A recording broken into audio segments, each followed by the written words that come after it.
Hi, good morning. There's only so many of us, so I'll just start.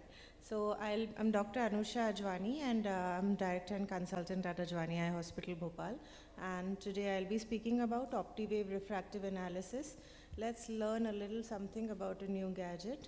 It's new in the market right now. So what is basically Optiwave refractive analysis? It is an intraoperative aberrometry device which calculates the IOL power on the basis of lower order aberrations. It provides the cataract surgeon the ability to measure, refine, and verify outcomes during the actual surgical procedure, taking cataract surgery to an entirely new level.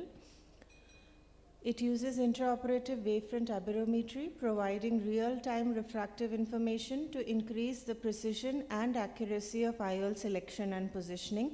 However, it cannot predict the results with 100% certainty.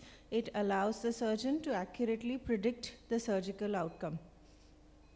Coming to its principle, the device projects light onto the retina and the reflected images pass through the optimal system of the eye, distorting its wavefront, which is subsequently analyzed according to optical and mathematical principles proprietary to the device.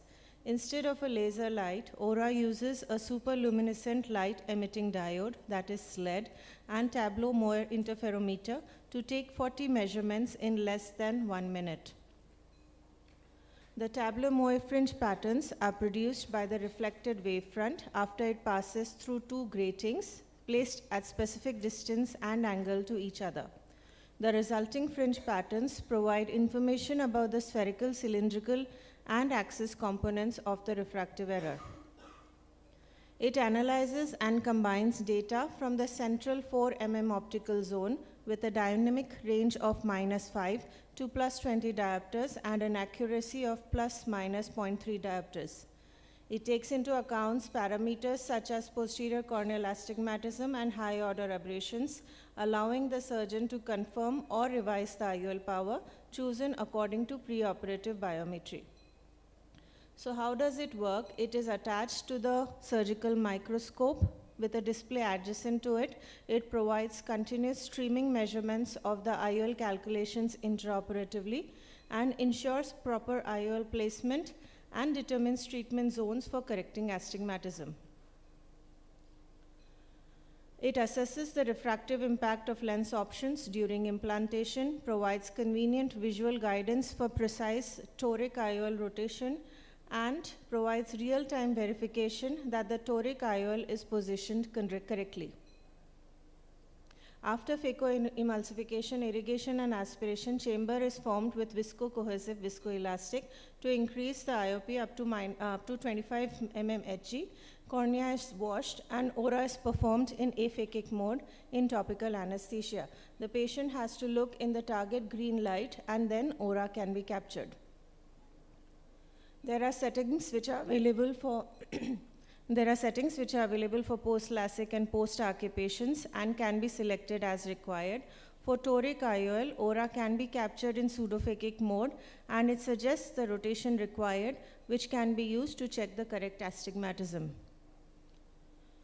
It measures the total ocular refraction, including posterior corneal astigmatism and surgically induced astigmatism. ORA Analyzer database can identify outliers mid-procedure to help surgeon hit refractive targets with more precision and consistency. Coming to its uses, it is mostly used in IOL power calculation in normal, small, and longer eyes with equal or superior results compared to standard IOL power calculation methods. It can measure the refractive power in different meridians and is uniquely suited for toric IOLs. It is able to combine anterior and posterior corneal power along with the toricity of the implanted IOL within the capsular bag, improving the accuracy of IOL selection. It helps surgeons to choose the meridian and length of corneal relaxing incisions when correcting astigmatism.